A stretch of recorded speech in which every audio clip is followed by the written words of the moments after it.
old were you when that started happening with like your new stepdad?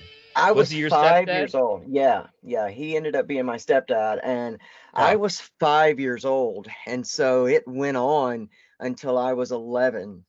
And I finally told when I was 11. And I mean, when I say this man was like a monster, like he was really messed up. You know, he was a Vietnam veteran.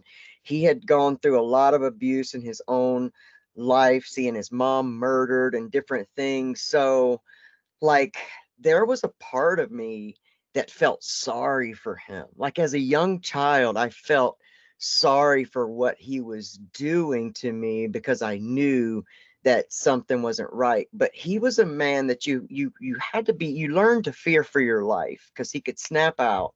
I learned to count the beers. This was how I knew what kind of night it was, because kids develop these amazing survival techniques that are, I mean, they rival any damn movie you can watch. Kids develop how to survive. And I remember being able to count the beers to know how quiet I needed to be, how, unseen I needed to be, and then try to just kind of not be there. And so I was 5. I told when I was 11, but he had done things in a way that when my mom took me to this doctor, the doctor never asked me what happened. She did her own examinations, and she had a criteria of, well, did he do this, this, or this? And the honest truth was he had not done those things, but she never asked me what he did do. And so from that moment, she goes back and tells my mom that it didn't happen. And so here's my mom, who's, I think, 27 at the time, and this man's like close to 50. And she's in her own space trying to survive because he'd almost killed her in front of me several times. So he comes home, she tells him what's been said, and he takes me out. And at night after work, he takes me out to this abandoned pier on the Mobile Bay. So we're from a little town called Daphne, Alabama. So sits right on the Mobile Bay. And he was an avid outdoorsman. So he knew all these little places. And I realized all of a sudden while we're walking out on this very dilapidated pier, it's just me and how long you him. been in recovery for? Uh, let's see. I don't count days, so it's been about 11 months. Okay, yeah, 40, 46 years of addiction. 46 years of addiction. Wow. How old are Yeah, you now? If you don't mind me I'm asking. 51. 51. So you started real early. Yeah, 5 years old is when they started me. When they so you can well let's get into it. Okay. Five years old. What's going on? Um, uh, Stepdad and aunt were molesting me and giving me dope to keep me quiet. And I find out later after I got into recovery that my stepdad and them, they were also doing a satanic worship in the basement with me. After I got clean, I kind of started, rolling back to real and remembering crap. What's your sober date then? Mine's October 31st. Okay. My grandmother told me that she thought my mother was being sexually abused, but she was too scared to tell my grandfather because it would have really hurt my grandfather by my mom's grandpa. So my grandpa's dad. So my grandmother told me that. And then there was also 100% fact that my mom, she went to court and everything. She was sexually abused by her uncle. Her uncle's wife stayed with the uncle who raped my mom, and he also raped his 2 daughters. So there's that, just that. So if my grandfather was sexually assaulting my mother, if my great grandfather was sexually assaulting my mother, who's to say he wasn't sexually assaulting all of his daughters? So all of his daughters repeated the cycle as well, having sex with each other's they brother-in-laws, like they all have kids with each other. Like it's really weird. It's a lot. So they all, like, my one uncle has kids, the pedophile uncle um has kids with all 3 of my grandpa's sisters. Okay? No joke. So then my mother, grows up, she has kids, she has me at 17 years old. And she meets my stepfather. He Now, like, can I ask who your father is then? so my father took off when I was 2 years old. I never seen him again. Okay. He moved away, and that was it. Okay. I met him in later years, and now our relationship's kind of rocky. So it's just, No, I was just curious if, yeah, like, where he was. there's so many different uncles and grandfathers and just fucking around, you know what I mean? And who Yeah. knows who's what? And so that's why I just had my Yeah. curiosity. So he moved away. So then my mom met he was in my life. My mom started cheating on my real dad with my stepdad. And this is all information like family has given me, bits and pieces, and I've figured it all out. And that's like, I loved doing that. You were like the Charlie Kelly like meme probably, right? Like papers and like things everywhere, like all over, just like trying to connect the dots of like. Yeah, and so I've kind of connected quite a few. Like, it's crazy. So where was I? I was like talking about. You were talking about how your mom started cheating on your dad with your soon-to-be stepdad. My mom starts cheating on my dad, or my real Your dad left when you were 2. Okay, so this dude didn't waste any time to start like sexually abusing you. He was in my life though since 5 months old. So my mom started cheating on my dad when I was 5 months, when I was 5 months old. And then my real dad moved away to Toronto, but he would still come see me, all of this like on and off. But then he stopped completely seeing me at 2. Then once my stepfather gained full control and isolation of me at that moment, because at that moment is when he gained full isolation of me, because my mom was okay with the abuse. And I'll explain how that kind of went about too. So my mom was okay with the abuse, so he had full isolation, and that's when he started sexually. Was your mom targeted because she had a 5-month-old daughter, and he knew that that 5-month-old he could groom into that 3-year-old that he wanted? Yeah, and she was like-minded. My mom had been sexually abused all of her childhood. She was beaten for her coping skills. She didn't know anything different, my mom. Yeah, so my mom didn't really know anything different. She was very naive, and she wanted to impress a man. Her dad was very, very very emotionally abusive. And let's talk about, this was the 80s, right? This is the 80s. It's not like it is today where she can go on TikTok and find people like her and get support. And if she had you at 17, she's a young woman, 18, 19, coming into her own and very impressionable, and never had anybody truly love her. And now this dude is showing her that fake love that she's been looking for, and she falls for it, hook, line, and sinker, because why wouldn't she? Because she has no other kind of connection. Now she does. So, like, I can totally see at 18, 19 how easy it is for her to be like, oh, he loves me, though. Yeah. And I hated it. You know, he tried to show up when we were older and at parties I was at, and I would just go off, But, well, were you the one, like, did your friends at school know that, like, you were getting high? When I became a teenager, I became very popular because I'm You the one knew. with the dope. Yeah, that's what I mean. Yeah. But and when you say dope, do you mean heroin or do you mean coke? Because back in, crank. Okay. Yeah, meth. I was doing speed, white crosses and stuff. That's we get them from them because the bikers, and they were making bathtub crank all the time back then. I was gonna say, whenever you say crank, I know it comes from a biker gang, and I know it's not coming from like just a regular street dealer, like Right. Yeah, I know it's in the '60s when it became popular to get divorced. So by the '70s, by the time I was born, I was born in 1970. She'd already on her 3rd husband. So and I love my mom, so I'll never badmouth her. She passed away now, but she changed her life, and I realized as an adult that she was just in self-preservation mode. She was getting beat the shit out of. I mean, I watched her get beat all the time. And, it's. And she got older. She changed her ways, and she used what she went through to help others too. So.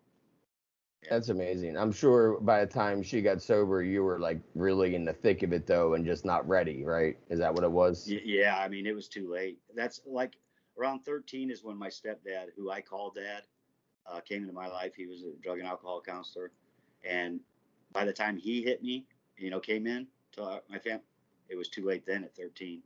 I was so far. I mean, there was no control in me. He tried, but I was be leaving out on the streets. I was selling drugs, got busted for selling drugs at 13. Yeah, That's the I'm first time I sure went if to he jail. could see it, right? I'm sure he What's could have that? seen it. I'm sure I he got, was able to let me see turn it. this up because I can't hardly hear you. No, that's fine. There we go. But I'm sure he was able to notice what was going on, though, like Oh, a yeah, drugs and he addiction knew right counselor. away. Yeah, he knew right away. He'd sit at the table with me and just stare at me.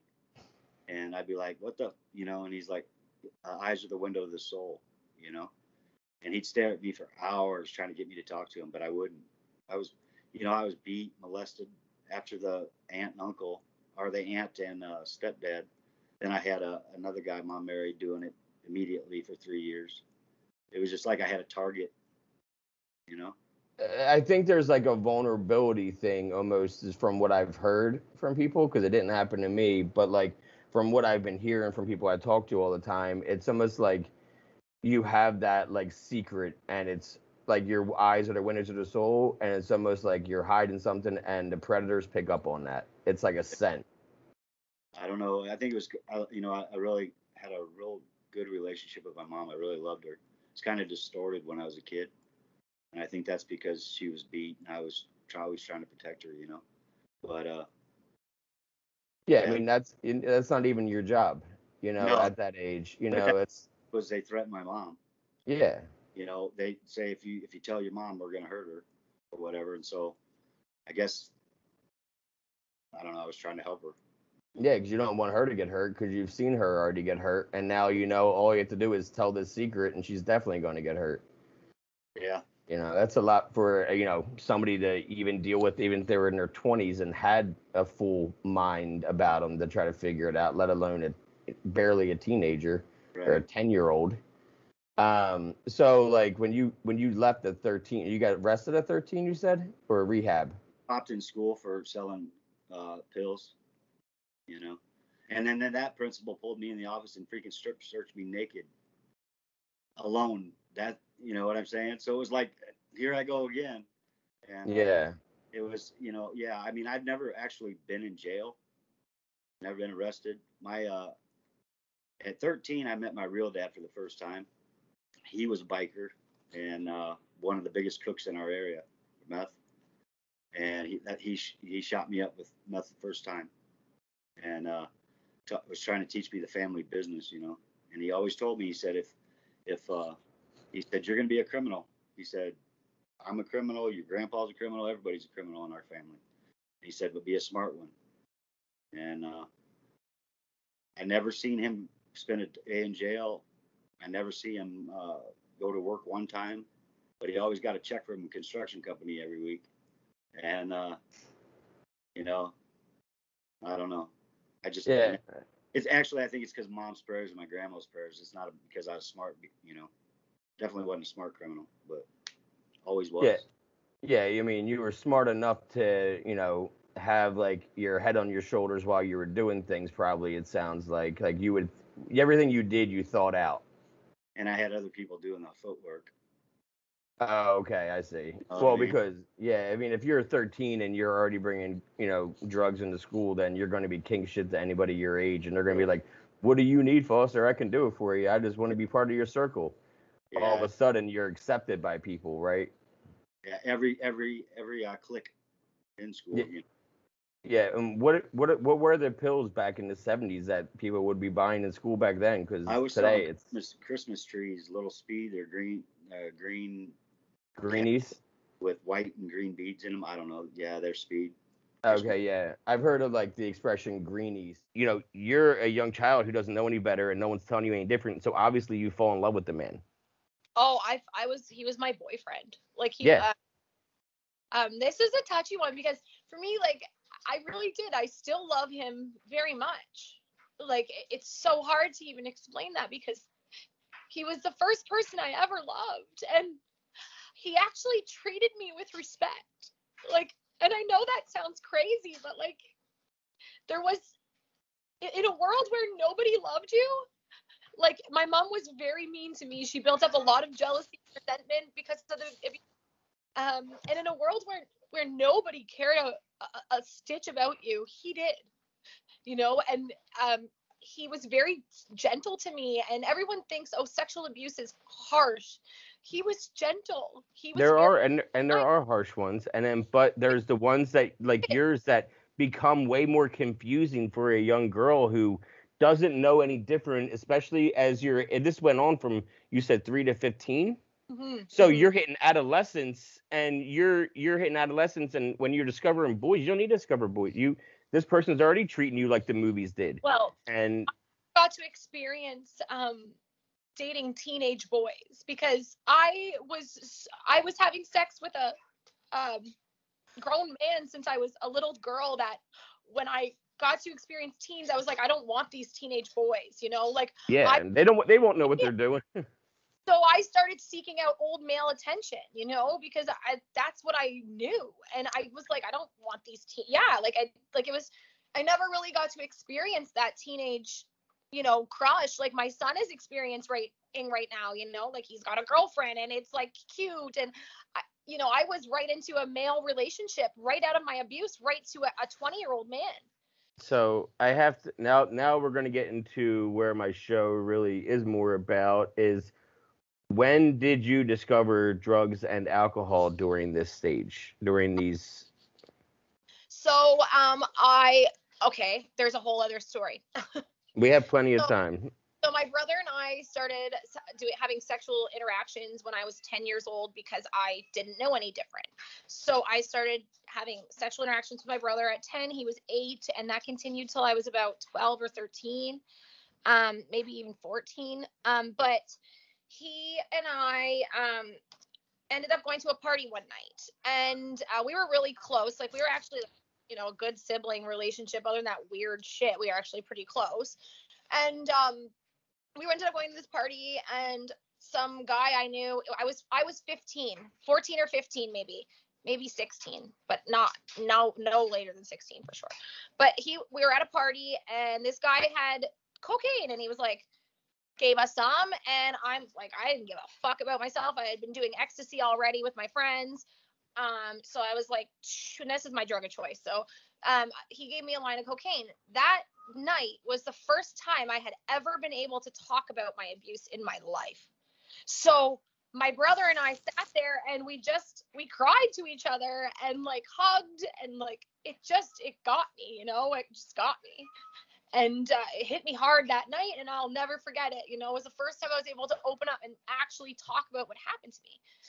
And you told your brother? I told my brother, I didn't say exactly what happened, but I had said, you know, there's a lot of shit that's gone down in our house and stuff. And he kind of agreed with me. And my brother knew I had been raped because my brother had walked in on it. So like we had just we didn't have to say the words, but I just like we had said that. And it was just so like, it took so much from me, you know, like to be able to actually share it, like, and with somebody who I thought really cared about me at the time. And I know he did. I know he's just sick because, I mean, my brother still lives out there and believes that his stepdad, or tells everyone, I can't even say he believes it because he knows it. He knows the truth, but he tells everyone his stepdad is innocent. I mean, his real dad is innocent. But it's because that's his dad. Yeah. Because So 2 years younger than you, then that means you would have. Holy shit! When he got your mom pregnant, he was already touching you. He was basically just started touching you at 3. Was your mom pregnant when that happened? She must have been. Yeah, she must Yeah. have been. Do you think that the pregnancy and her not being able to do anything had anything to do with him looking elsewhere, or do you think it was inevitable anyway? My mom is very emotionally abusive, and he admitted in court, not in court, sorry, in his parole hearing, that he felt no emotional connection to my mother and started feeling a me. And that's very common too, like for like my mom's very emotionally abusive, you know, and it's not her fault or anything. I'm not blaming her, but I mean, he sought her out for a reason, right? Like you we know. said, yeah. Yep, So and yeah.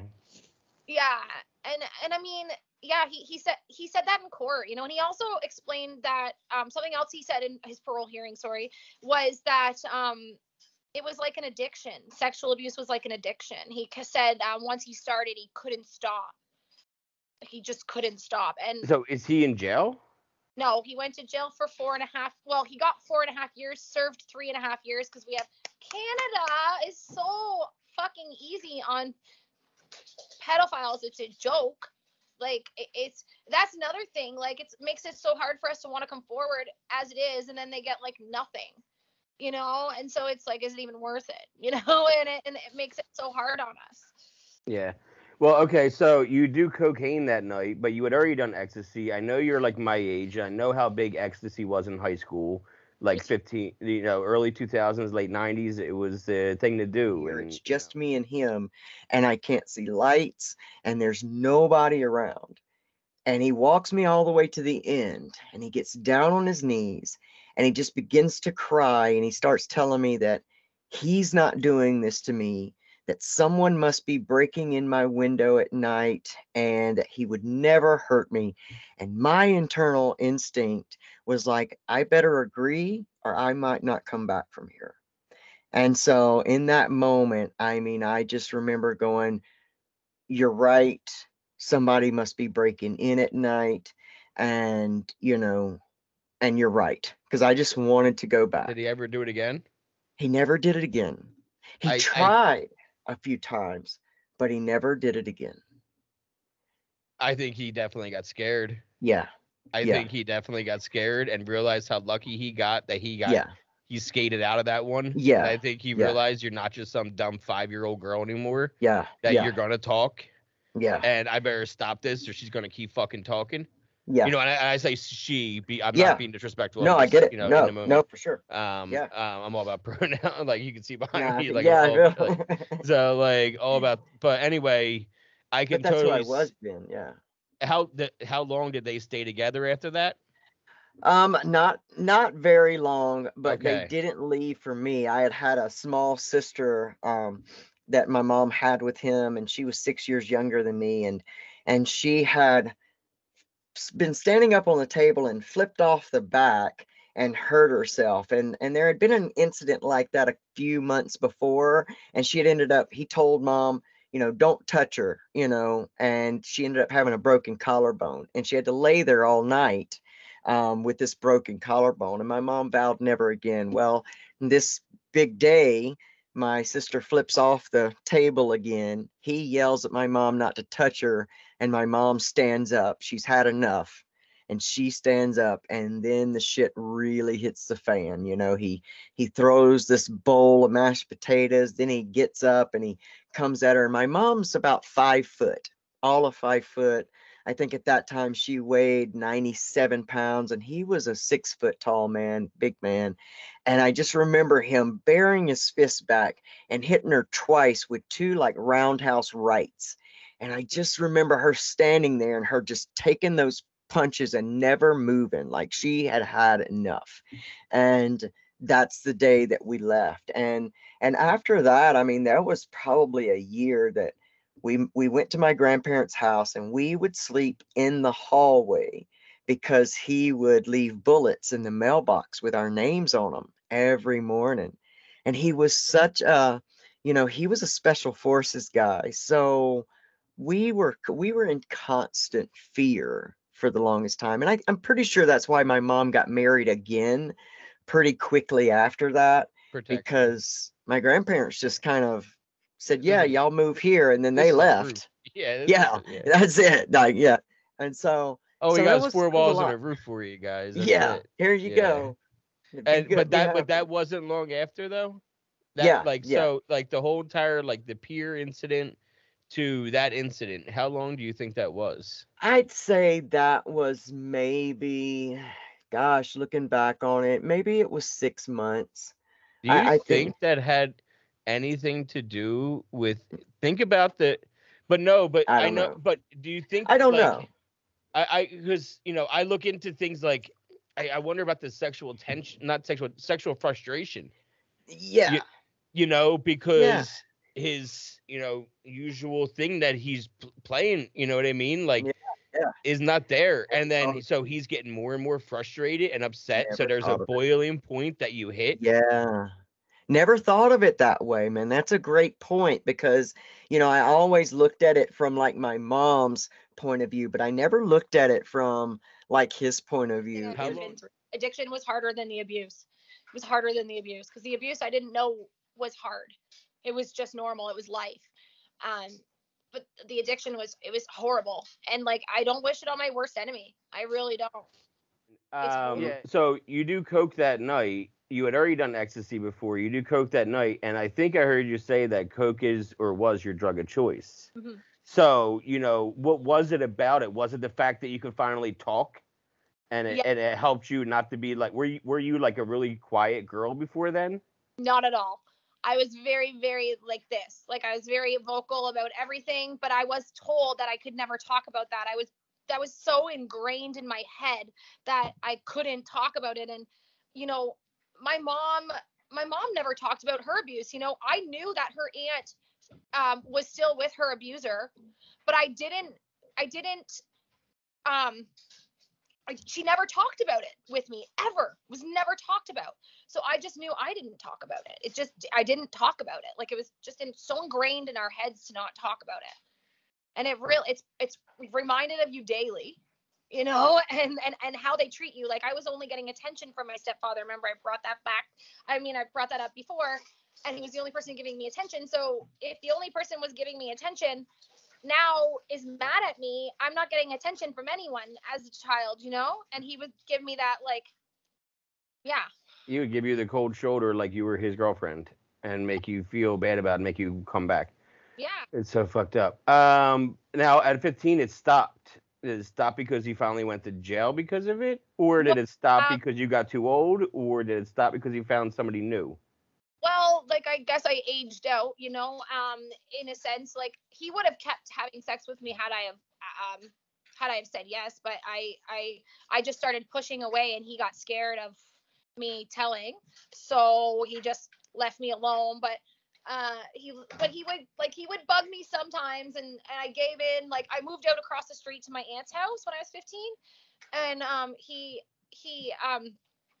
he did ask me to do it once, and I did, and then I just stayed at my aunt's and wouldn't do it anymore because I couldn't do it anymore. I had a boyfriend, and I was like doing that with my boyfriend, so I didn't want to do it with my stepdad and my boyfriend. Like, it was just weird to me. Like, it just seemed weird.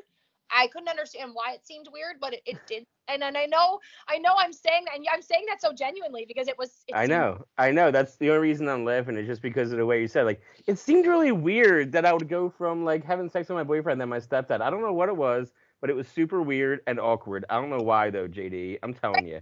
So, like, that's how ingrained it is, you know. Like, Well, I mean, like I said, 3 years old. I hate to say this, but you didn't stand a chance by the time you were 15 to know what normal was. no, I have no. How would you have known? Exactly. So, I'm not, obviously I'm not laughing at you. It's No, more like I laugh at with myself you. because I'm like, I can't, like, I laugh at myself, but I feel sorry for myself sometimes because I'm like, holy shit, like, that's the way you thought, you know. And I know better now, but it's like I still say Yeah. it, It was you telling know. And Penny before. I'm dying, so from my drug use, so it was that helped with it. You know what I mean? Did you say you're dying? Yeah, I've got congestive heart failure at the last stage. I just right before I started this, I had to do a breathing treatment so I could talk this whole time. Um, I may seem a little jittery. That's what it's from. Damn. But I'm sorry. Is it, that from the meth? yeah, it's from shooting up for 36 years. Yeah, because I heard you literally can get like a layer of crystal over like some of your organs. Is that what's like happening basically? Like, No, the left part of my heart is just dying. It's at 13% function right now. And I was using dirty needles. Never shared with anybody, but I was using my own needles over and over, and yeah. it gave me sepsis. You know, I still have sepsis. I have to do antibiotics every single day. So, So yeah. when did you find out that you were sick? Was it still an addiction or was it in sobriety that you're like, I Uh, better go see a doctor? it was still an addiction. The thing that happened, I was at a buddy's and I just started feeling like I was drowning, and so I drove to the hospital and congestive heart failure lets the fluids. It won't go. The left side pushes everything into your kidneys and all that stuff. Well, mine won't let that happen. It does it very slowly. So if all the fluid and stuff fills up in my lungs, and I literally can drown if I don't set up straight. or lay down, when I'm in bed, like I can't sleep flat. And Okay. so I went in there and I have the heart of an 82-year-old at 51. So, and you know, I just have to wait for it to die. I had a pacemaker and a defibrillator, but they had to take it out because of the sepsis. It attacked it. I And have to I have to ask, did you just say like, oh fuck it, I'm just gonna keep using until I die, and then eventually change your mind? 10 minutes after I had my heart surgery, I was in my garage shooting up. I mean, Okay. home from my heart. Yeah, I was banging away. I mean, Yeah. just freaking been in the hospital for a month, was literally gonna die. Because when I first went in with my heart doctor, I was still using, and I told him I was using. You know, um, my heart doctor, thank God, believes addiction as a disease, not a choice. Um, I've been, treated like shit all the time because I'm an addict, Yeah. and they don't care if you're an ex-addict or a new addict. They just don't like them. You know. You're 15. Are you able to get it all the time too? Okay, so Let's get into that. I was able to get ecstasy a lot. I was able to get that all the time. Then I would just frequent this party. Buddy had this party all the time. Remember I told you where I got the drugs? So he always had a party. He was a bit older than I, and he was always having parties. So I would Here's just, my surprise face about older. yeah, oh yeah, no. So he was having parties all the time. So I would just show up to these parties and just try to get the drugs. Then, okay, so this was till I was 19ish. This kept continuing this kind of cycle. Then 19, I met my husband, and my husband was selling drugs. So it was just like, yeah, and he grew up in a family with addiction. Addiction runs deep in his family. A This lot of is people. is he selling pills? Because mid 2000s when we're 19, it's pill city, it's oxy city, especially, Coke and pills, and so he sold his drug of choice and my drug of choice. So it was just so convenient, right? And yeah, so when we met and then he was my dealer, like he was the one. I don't even like, he just brought the drugs home to me all the time. It was just the Yeah. way it. I'll never forget the first time, I wanted to get drugs. Me and my friends were sitting around looking for drugs. We were sitting around looking for drugs, and she's like, my one friend's like, call that guy you're dating. And I'm like, I don't want to fucking call him. Like, if I call him and he doesn't want drugs, we're not going to. And then my one friend's like, well, if he doesn't do drugs, she said, then are you even going to stay with him? And I was like, good point. So then I call him up and I'm like, can you get us drugs? He's like, I'll be right there. Like, and I'm got like, him in my pocket. I'm like, on my way. because he has my coping skill, and that's how that kind of progressed. And then we ended up, using together for many years, and we got sober last year. Really? And there he is. Congratulations to both of you. What's your He- sober date then? Mine's October 31st, and Kaylin's is like the 23rd of November. So what was going on for you Halloween of last year to where you were like, fuck it, I'm done? My son started like getting into shit. Like he was, smoking weed. He's 14, he was 13 at the time, and it just kind of hit me that like I'm literally giving him the exact same reality as me. Yeah, so you were like a drinker at this point when you quit? No, I was You were like, still using. I was an IV drug user up until, well, there's a lot of things that made me want to quit doing drugs. There's a lot of things, a lot of moments that happened that were huge. I had a big surgery, and the surgery almost killed me. I had to have blood transfusions, and that moment is when I stopped using needles, and then a year later I quit snorting it. So I would still snort. What was it for you? What were you doing?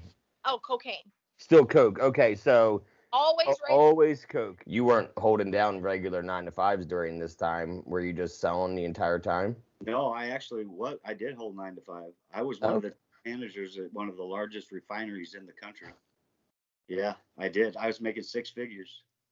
Yeah. And just able to maintain your habit because you were making good money. I set rules.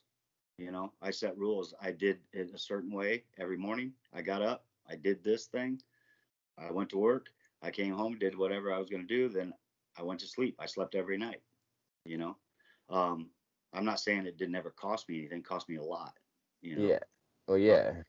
but I also was in an organization like what we were talking about earlier that I was getting kickbacks and fed through that way too. I never did take over the family business. I never wanted it. I That's had to. good.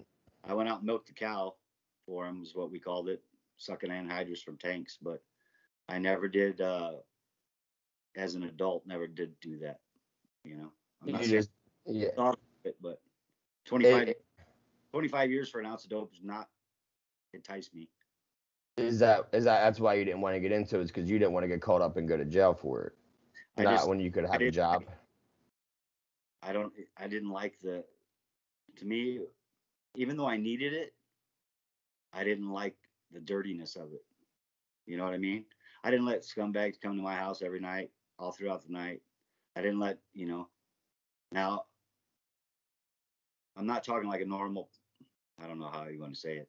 This There's a difference, yeah. there's a difference between a user and a freaking tweaker. You know what I mean?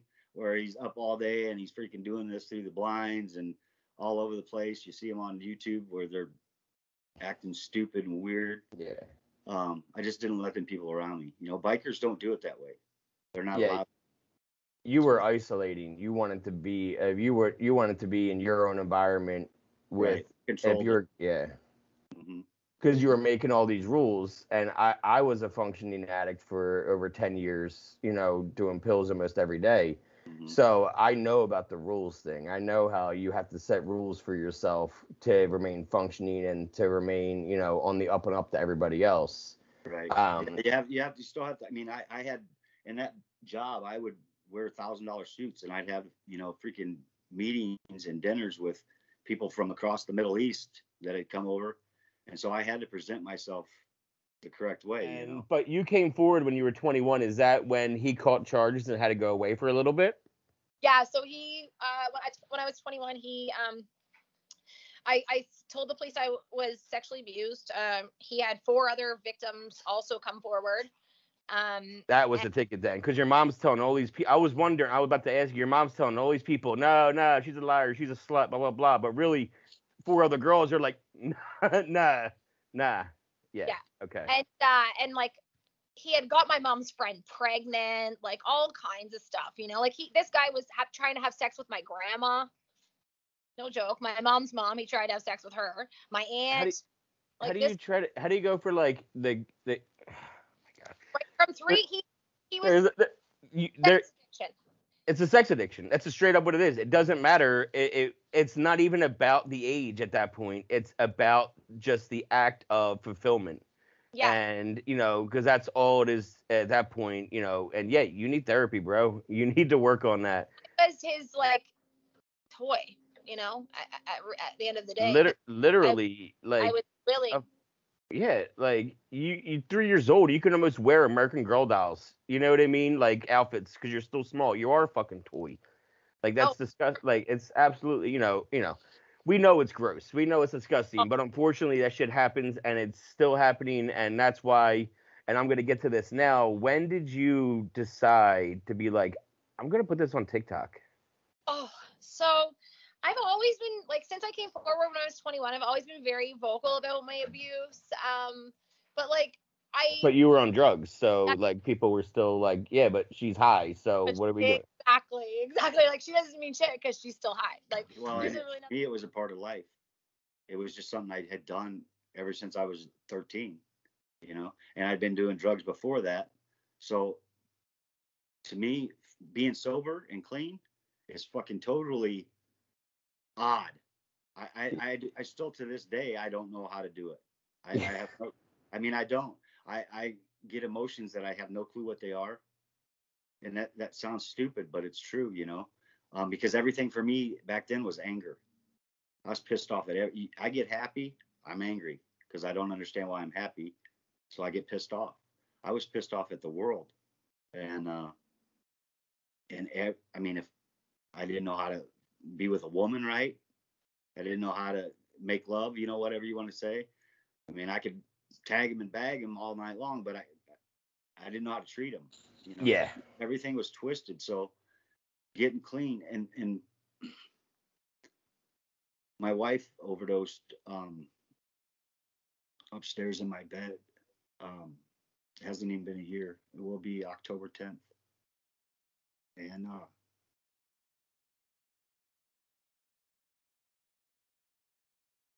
yeah, I didn't know how to treat my wife, you know. It was, I'm sorry, I didn't mean to get like emotional, but No, I want you to. I need you to like actually feel. It's okay to feel all the feelings. That's the cool thing now. Before it was like, trying to stuff down and trying to escape. You know what I mean? And like when really being a human is you're supposed to feel all these things. We were just escaping them because that's all we knew for a long time. I started drinking at 11. So when the first person I knew died at 12, I escaped. I was like, oh, I'll get drunk about it. It'll make me feel better. So like anytime I had emotions through puberty, adolescence, teenage years, 20s, all my 20s, I was getting high or getting drunk about it. I was engaged, my fiance, childhood best friend, she took her life. She was bipolar, schizophrenic, and an alcoholic. And I spiraled. I didn't know how to handle it. And now I do. Now I know to sit in the feelings, to sit in the pain. It will pass. And it's, almost like your brain is a muscle. People just don't think of it as a muscle because you don't see it like you do your biceps. But like, and talking about this shit is like going to the gym, man. And it makes me feel better about it. It makes me accept it easier. And it makes it easier for me to live knowing that I can't change what's happened. I can live with it. And every time it comes up, I get through it easier because I'm building that tolerance, that strength to get through those pains that do come and go whenever I think of her or talk about her. So like, yeah, that's a good thing that, feeling that feeling is a good thing that we were trying to escape for so long, those feelings, because we didn't know how to process them. yeah, we had I had been clean 8 days when she passed. I didn't even know she had a drug problem. And I didn't know she relapsed, um, because I was so caught up in my own shit. You know what I mean? But yeah, 8 days clean, and I didn't relapse. I don't remember. I remember going up. I heard a thud. I remember going upstairs an hour later after I thought it was my dog jumping down. You know, Yeah. and I went up there and she just blew. You know, she'd do fentanyl, and so I did the thing that every drug addict would do and cleaned up the dope before I called the cops. You know, but I don't know if I could have saved her, but I lost her. You know, we were talking about my heart. In '07, my little brother was killed in the war, and my blood brother. You know, he he was like my heart. We were together every day. We owned a business together. And I think that's when my heart actually started dying, when I lost him. And then my stepdad, who was like my sponsor and mentor, even though I was using, you know, I respected him because he'd been 38 years clean, and he was good to my mom and he was good to us. And then I lost him, and then lost Ange, um, upstairs. And then a month later, I lost my mom to COVID. So Where do you think you got like you like that's a lot to go through early in sobriety, obviously, especially when you're not really like going to meetings because COVID's running rampant. So it's not like you could even go to meetings even if you wanted to. yeah, So I mean, was the writing your escape to like get that all out when they both passed like back to back? I think so. You know, I'd already been writing. Had already been writing for like a month. You know, and I'd Yeah. share a lot of shit, and people were responding. And when she overdosed, I held on to that one. I didn't say nothing. I'll be honest with you. I went blank for like, I don't know, a couple weeks or whatever online. People were wondering where I was, but um, and I didn't speak about her at all because I couldn't. Um, without What could you have said, at well, that point? take my own life during it. I still don't go up in my room. My sister cleaned out the stuff that I have up there, and I live alone. I live out in the country, and I don't let anybody in that room. You How long in that after did he way. pass away? He just passed away this past year. Okay, I knew he So was. I just by the way you were talking about him, I knew that he died eventually. I yeah, just didn't know yeah. how So long it here where was. I thought I'd gone through a very active forgiveness, and I do think that I did go, because forgiveness, I believe in some cases, is a process, and there's many phases to it. And in like my third year of recovery, I really started working on that one. And then when he got sick this past year, because about 6 years ago, he sent um all of his children, my sister, and he had two sons, and he sent me $1,000 check, and he wrote me this letter. But in the letter, it just talked about addiction and how we're selfish when we're in our addictions and different things. And he never took any responsibility for what he did in my Just life. explained it. Yeah, just pretty much We'll said, give well, you you some know how we bullet point. are. Yeah, Yeah, yeah. some Yeah. general roundabout statement. Listen, And this is the best you're gonna get from a oh yeah, Vietnam vet. So just oh, you take better it and believe it. Absolutely, With absolutely. him, and I make dinner, and I live life, and I get adventurous. I do things with my kids, and I never could do that stuff high. And well, do you know what the difference is that makes the addiction like out of hand to the point where you need help with it, to where like the social media addiction is okay? Well, it's not an addiction, but like the difference is when it makes your life unmanageable, in my opinion. If Me too. you're skipping out on appointments, if you're not showing up for things, you're missing the kids' baseball game or whatever, or whatever. If you're not showing up for other things because that's too important to you, it's making your life unmanageable. Then it's a problem. And that's the thing is, people don't realize that people can do drugs recreationally for a very long time and not be a drug addict because their life isn't unmanageable. Their bills are paid, their house is paid, their wife and their life is happy, the kids are happy. They just have a little habit that they, do every night in the attic in secret, but everything else is taken care of. And it's crazy to think about, but people drink that way. So people actually use drugs that way too. I have there's people in the area that drink like that. I see it all the time, and they always would judge me as the drug addict of the neighborhood, yet they are all drinking, and I'm always like, it's the same thing. Yeah, I mean, I like NA a lot, and in NA we say that alcohol is a drug. Period. It's part of the literature. And in my opinion, it's worse than most drugs I've ever taken in my entire life. One, because it's so socially acceptable that it's dangerous. There's no stigma on it when there should be. Yep. It's so funny to be a walking stigma, and for alcohol, there's no stigma for it, and that's the one there should be a stigma for. Like mommy wine culture is so acceptable. 5 p.m. wine time. There's shirts. There's fucking everything. Wine and it's just so allowed and so high five. Post on Facebook. We're getting drunk.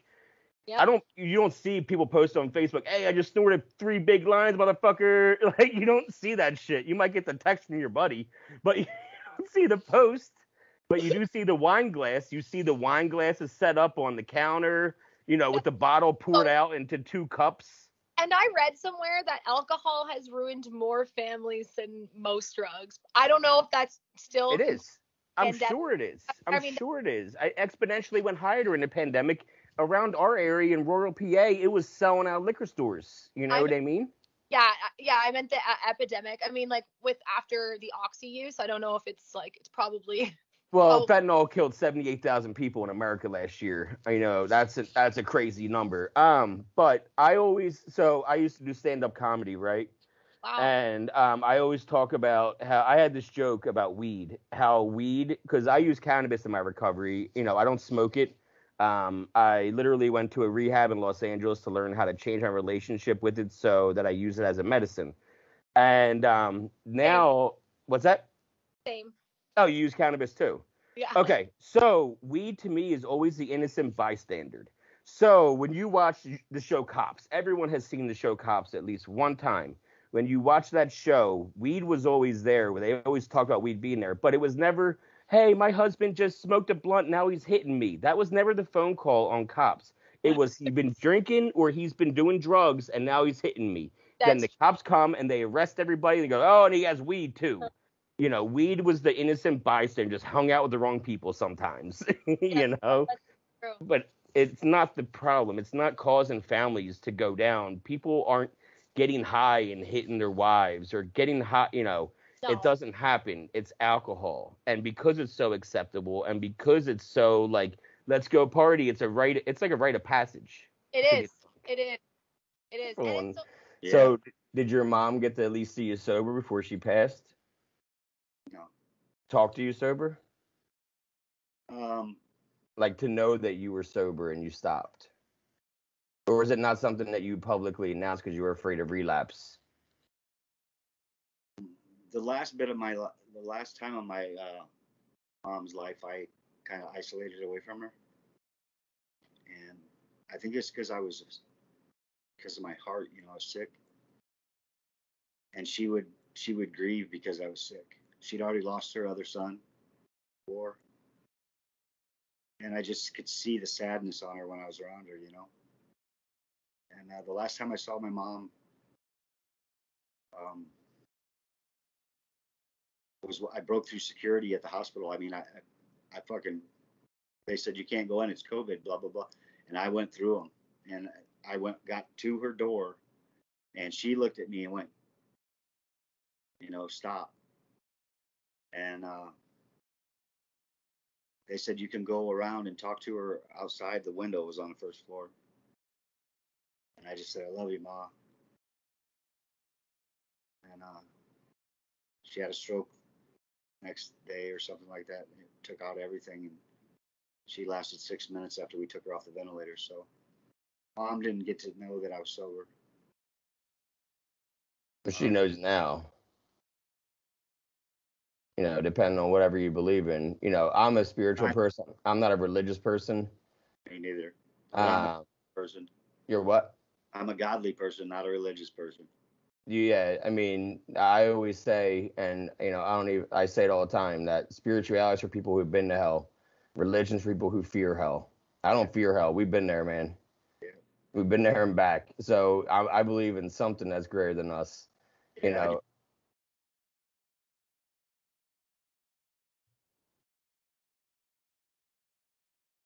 You know, there's going to be a lot of people. Um, Hopefully, everybody that I know watches this because there's some things. A lot of people are going to hate me, bro. Even you. Just going to be straight up. Even you. it's debatable. I mean, It's No, it's not debatable. A lot of people. what's on your There's. mind? Huh? What's on your mind? I lived a long time of addiction. Everybody, that I do too. But I thought I could play the game. I thought I could share my story and put it out there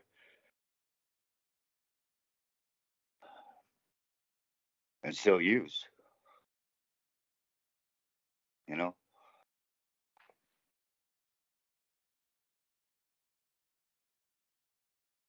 And I keep trying to do different things, and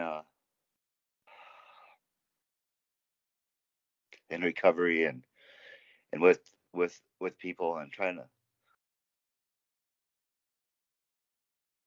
and none of it's working. It's because you can't promote what you don't have. Yeah, no.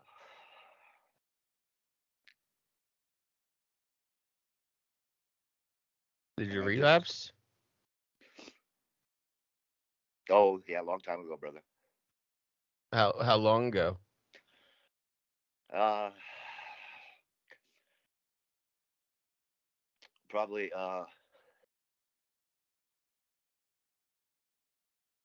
Let's say I'd never been clean. Okay.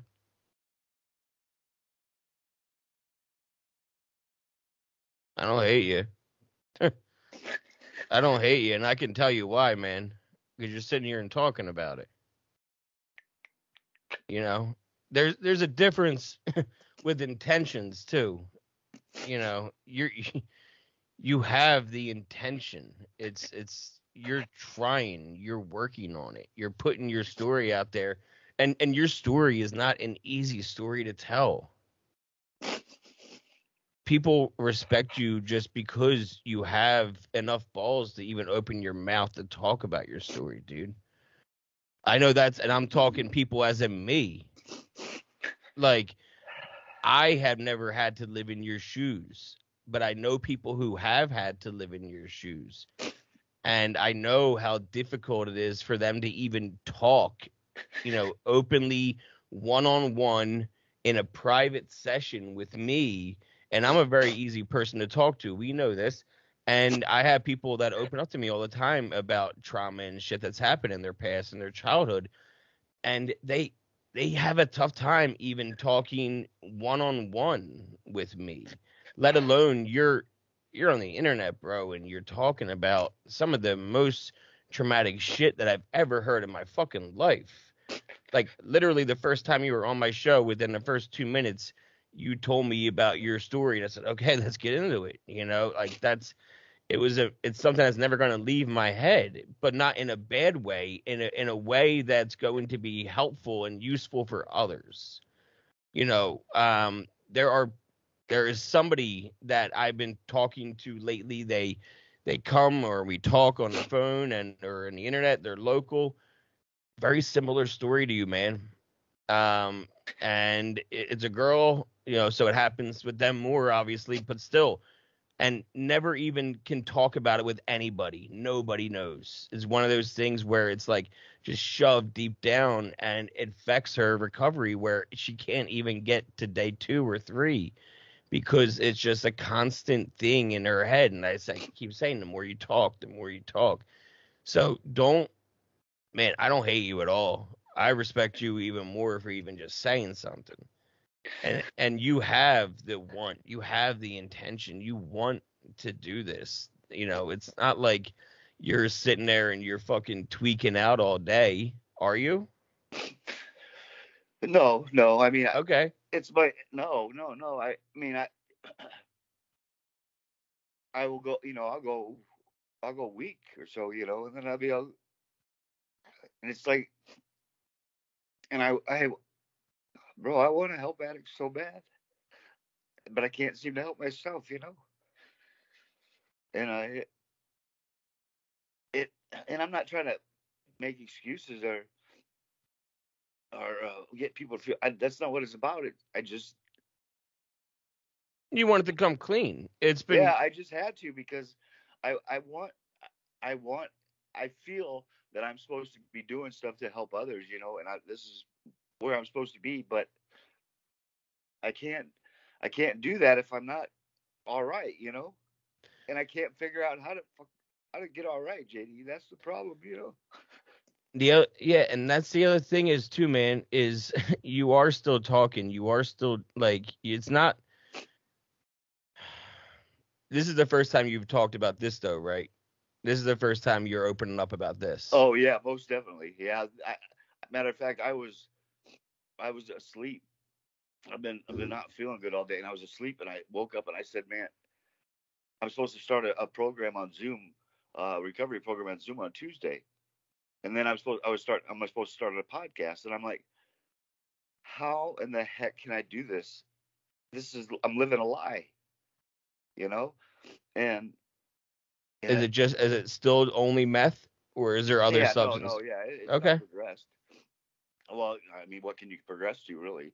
Well, I But mean, are you drinking? Are no, you, shooting no. dope? There's a lot of different ways to progress, bro. No. Well, yeah, I So know, but for me, that's like, yeah. no. It's never switched.